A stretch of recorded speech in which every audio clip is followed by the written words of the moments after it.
আসসালামু আলাইকুম রাহমাতুল্লাহি ওয়া বারাকাতুহু। আবার একটা ভিডিও নিয়ে হাজির হইলাম। আজকের ভিডিওতে থাকবে বোয়াল মাছের মাথা পাতুরি। এখানে মশলা কষাইতেছি, এখানে সব মাথা মাছ সব কিছু রেডি করে নিলাম। তো ভালো করে ওয়াশ করে লবণ দিয়ে ভালো করে ধুই নিলাম, আর একবার ধোয়া দিয়ে তারপরে মশলাতে দিয়ে দিলাম। মশলাটা ভালো করে কষানো হোক, যত বেশি কষাইবেন তত বেশি মজা। ভালো করে কষাইলে মজা লাগে। ধোয়া হয়ে গেছে, মাছগুলা ধোয়া হয়ে গেছে, অনেকবার ধুইছি, এখন দিয়ে দিলাম।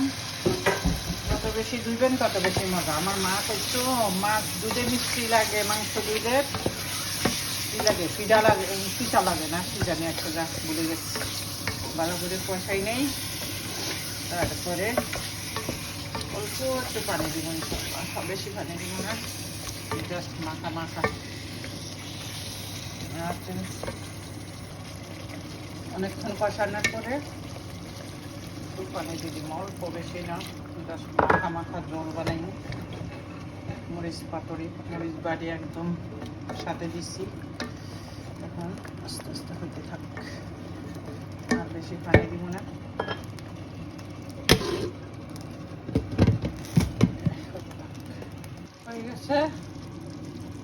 হয়ে গেছে বোয়াল মাছের মাথা পাতুরি, মরিচ চরচড়ি, কে কি বলেন জানি না, আমাদের দেশে বলে মরিচ পাতুরি। আসেন সবাই, দাওয়াত রইল। আর ঘরে যাদের মনে চাইব ঘরে বানাই খাই ফেলবেন ইনশাআল্লাহ।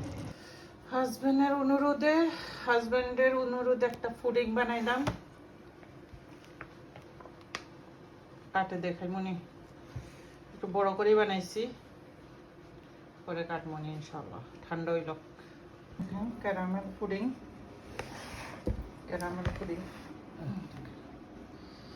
এবার এটাকে একটু কাটি দেখাই আপনাদেরকে।